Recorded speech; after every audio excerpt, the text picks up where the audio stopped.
کہ برطانوی سامراج کے قوانین کو ہم نے اپنے قوانین کے ساتھ مرج کر کے اتنی لینینسی پیدا کر دی ہے. پھر اس پہ ظاہر ہے ستم بالائے ستم یہ کہ یورپی یونین کا خوف، تو کبھی ہم پھانسی دینے کا فیصلہ مفتی صاحب کرتے ہیں، کبھی اس کو معطل کرتے ہیں. ایسا ہی ہے نا، کبھی ایف ٹی ایف کا جو ہے مطلب خوف ہمارے اوپر کہ جی یہاں پر ان سزاؤں کو جو ہے وہ ڈیلیوٹ کر دیا جائے، اس کو ہلکا کر دیا جائے. تو بات یہ خوف میں زندگی نہیں گزرتی، پھر خوف میں آپ غلام ہی بنتے ہیں، دوسری بات نہیں ہوتی. ذرا یہ بتائیے کہ جو عدل کے نفاذ کے حوالے سے جب ہم بات کرتے ہیں، خاص طور پہ حکمران طبقے کی جو پہلا کام، اور پھر منصفین کی جو ہم بات کرتے ہیں، کیا کیا ذمہ داریاں ان پہ عائد ہوتی ہیں؟ ایک بات. دوسرا، جو مسلم پولیٹیکل فلسفی ہے، عدل کا تصور اس میں کیا ہے؟ بسم اللہ الرحمن الرحیم. جنید بھائی بہت مہربانی، آپ نے بڑے امپورٹنٹ اور جس کو کہتے ہیں نا آج کے دور کے حساب سے لوگوں کے ذہن میں بہت سے سوالات اس سسٹم کے بارے میں آتے ہیں. پہلی بات تو ہم یہ جانتے ہیں کہ پاکستان ایک اسلامی ریاست ہے، ٹھیک، اسلامی جمہوریہ پاکستان. بالکل ٹھیک.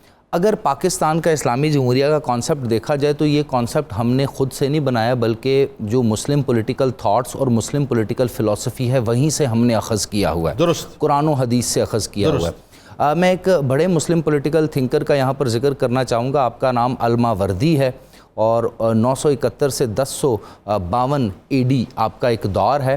آپ بیسیکلی بصرہ میں پیدا ہوئے اور اس کے بعد آپ بغداد میں چلے گئے، یہاں تک کہ اپنی جوان عمری میں ہی قاضی القدور کے عہدے، چیف جسٹس کے عہدے پہ عباسیوں کے دور میں بھی پہنچ گئے.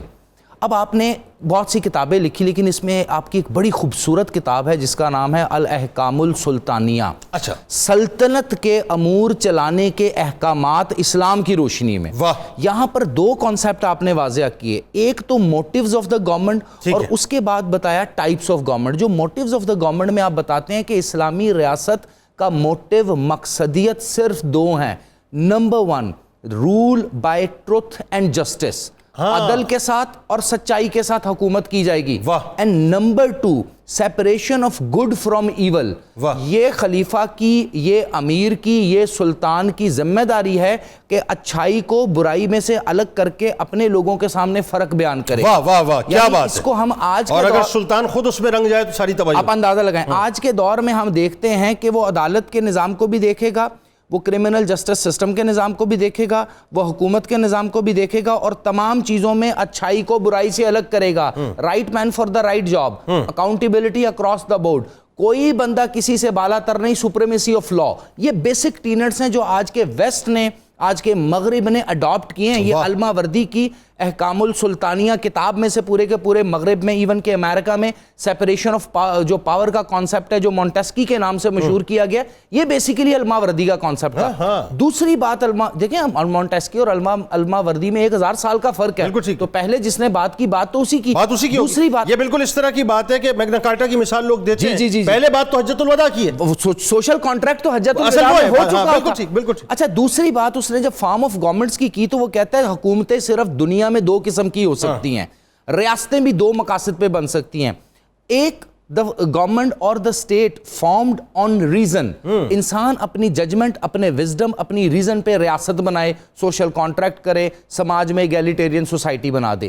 یا پھر the government or the state formed on the basis of the principle of شریعہ، یعنی ڈیوائن اوریجن کے اوپر، اللہ کی انسٹرکشن کے اوپر، قرآن و حدیث کے مطابق جو حکومت بنے. اس طرح آپ نے، الماوردی نے دنیا میں دو نظاموں کو بھی بتا دیا. ایک اللہ کا نظام ہوگا، ایک انسانی ذہن کا نظام ہوگا. لیکن ٹلڈ کہاں رکھا اپنا؟ جی، اور میں وہی گزارش کر رہا ہوں. آپ نے یہ بتایا کہ جو وزڈم کا سرچشمہ ہے وہ اللہ تعالیٰ ہے. ٹل وہیں آ گیا نا. جی، جب اللہ تعالیٰ وزڈم کا سرچشمہ ہے، اس نے اس کائنات کو تخلیق کیا اور وہ سمجھتا ہے کہ انسان کی خامیاں کیا ہیں، اچھائیاں کیا ہیں، انسان کے لیے بہتر معاشی، سیاسی، سماجی نظام کون سا ہے، تو اس نے اپنے انبیاء کرام کے تھرو وہ پورا نظام سسٹم دیا. اور اسلام کو سر ایک اور ترہ امتیاز حاصل ہے، شریعہ محمدی صلی اللہ علیہ وآلہ وسلم، خاتم النبیین، یعنی نبی پاک صلی اللہ علیہ وسلم ایک بہت بڑے، آپ سمجھ لیں، سپہ سالار بھی ہیں، چیف جسٹس بھی ہیں، حکمران بھی ہیں، لیڈر بھی ہیں، خاتم النبیین بھی ہیں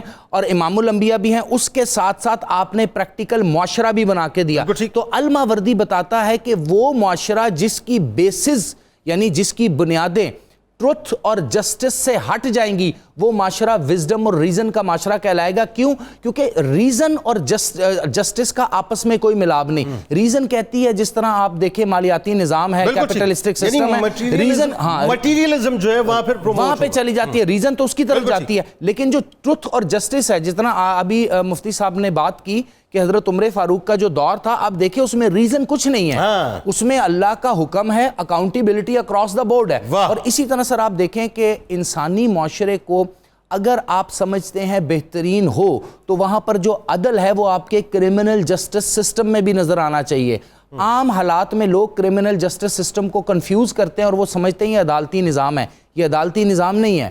دیکھیں, سب سے پہلے کوئی برائی کرے گا معاشرے میں تو اس کے لیے پولیس کے پاس جا کے رپٹ درج ہوگی, FIR ہوگی, اس کے بعد وہ عدالت میں جائے گا, عدالت جزا اور سزا کے پروسیس سے گزارے گی, یا وہ بری ہوگا یا اس کو سزا ہوگی. سزا ہوگی تو امپریزمنٹ میں جائے گا, وہ جیل خانے میں جائے گا. تو یہ 3 سطحوں کے اوپر اگر عادلانہ نظام ہو, اکاؤنٹیبلٹی ہو, رول آف لا ہو, سپریمیسی آف لا ہو, آپ دیکھیں ہمارا معاشرہ یورپ سے بہت بہتر معاشرہ بن سکتا ہے. لیکن مجھے بعض کا جب میں ویسٹرن پولیٹیکل تھاٹ اور مسلم پولیٹیکل تھاٹ کو کمپیئر کرتا ہوں, فلسفی پڑھتا ہوں, تو مجھے یہ لگتا ہے کہ ویسٹ کے لوگوں نے سب کچھ اسلام کا لے لیا ہے سوائے کلمہ لا الہ الا اللہ محمد رسول اللہ. ہم ترین آپ بات کر رہے ہیں, اس پہ آگے بات کرتے ہیں کہ یہی سارا مسئلہ ہے اور یہی سارا رونا ہے. یعنی آپ سوچئے جس ملک کا تھانہ کلچر آج تک ٹھیک نہیں ہو پایا, وہاں پر آپ انصاف کی کیا بات کریں؟ جس ملک کا عدالتی کلچر ٹھیک نہیں ہو پایا. سر دیکھیں نا 22 لاکھ 25 لاکھ کیسز آپ کے. سر میں نے آج سے چند سال پہلے ایک ٹرم کوائن کی تھی, ایک آرٹیکل لکھا تھا جوڈیشل اکانومی, یعنی ہمارے ہاں عدالتی معیشت ہے, پوری کی پوری معیشت, پورے کے پورے سلسلے, پورے گھر چل رہے ہوتے ہیں